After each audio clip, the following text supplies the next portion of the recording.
يا صباح الورد، عايزاكي تقومي كده ان شاء الله الصبح تعملي احلى شوية زبادي فراولة. هديكي سر الطعم المظبوط. لا هنحط الجيلي ولا نحط الحاجات المعتادة، بصراحة ما بتديش الطعم المظبوط. انا هقولك على السر اللي هيديكي طعم زبادي الفراولة نفس الجاهز واحلى. يلا معانا نشوف الطريقة. معانا علبة من الزبادي البلدي او اي علبة زبادي عندك متوفرة.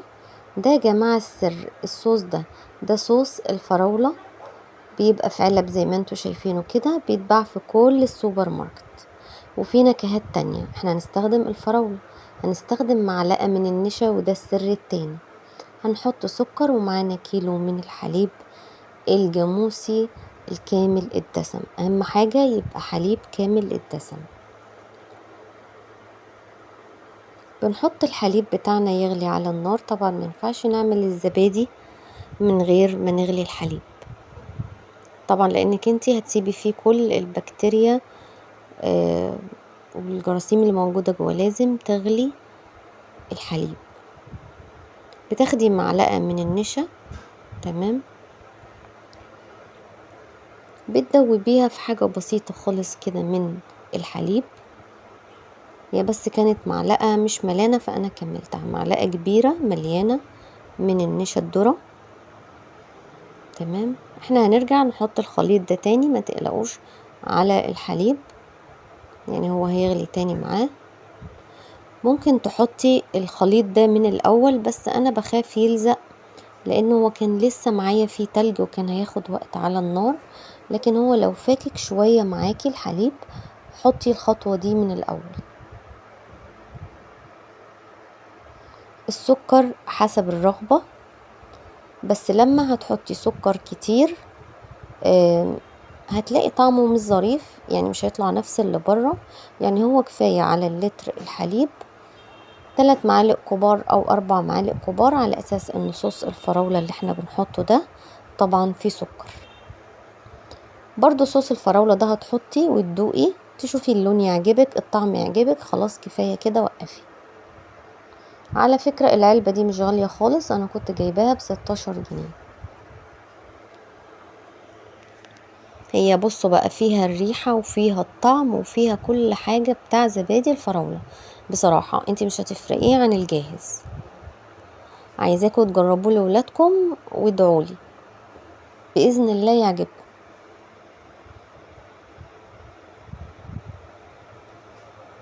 احنا حطينا السكر، حليناه بالسكر، وحطينا الصوص بتاعنا الفراولة، تمام. نبدأ نقلب فيه. انا كنت بكمل سكر.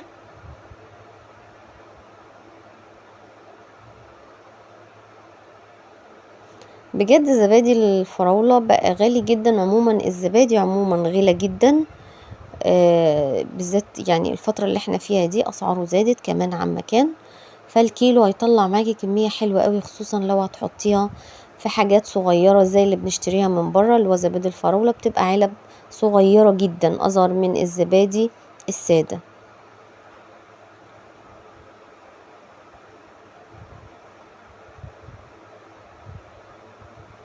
هو داخل على الغليان.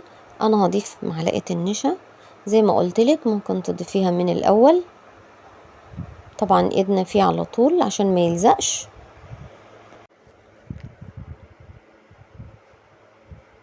هنبدأ نقلب بالشكل ده. يعني انتي هتقومي تعمليه بالليل ان شاء الله، تصحي الصبح تلاقيه خلاص زبادي جاهز، هتسيبيه في التلاجة ساعتين، وعلى الاكل على طول بقى الف هنا والشفا. زي ما قلتلك ايدينا فيه على طول بالشكل ده.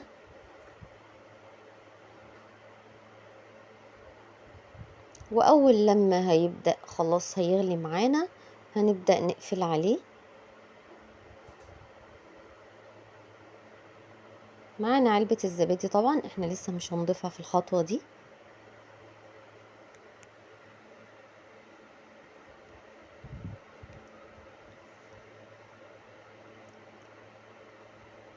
بالشكل ده اهو، خلاص هو انا تقريبا خلاص قفلت عليه، هو غلى، قفلت عليه. شايفين هو طبعا مش تقيل زي المهلبية، هي بس معلقة النشا دي فايدتها ان احنا بنحطها عشان تمتص اي سوائل في الزبادي، وهيكون كريمي في نفس الوقت. انا للأسف المقطع اللي حطيت فيه الزبادي في الصينية راح مني. انا هقول لكم على الطرق اللي انا بحط بيها الزبادي عشان يطلع ناجح معاكي.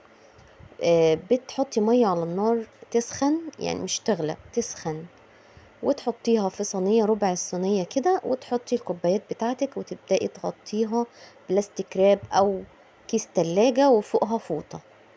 دي اول طريقة. الطريقة التانية ان انت تسخني الفرن، تمام، لمدة 5 دقايق 10 دقايق، وما تحطيش مية ولا حاجة، وتسيبي الزبادي في الصينية وتغطيه برضو بالفوطة وتسيبيه في الفرن.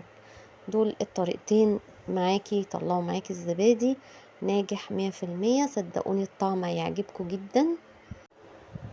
اتمنى زبادي الفراولة النهاردة يكون عجبكم، واهم حاجة يعجب الاطفال عندكم، بجد هيعجبكم جدا. اشوفكم في فيديو جديد، مع الف سلامة.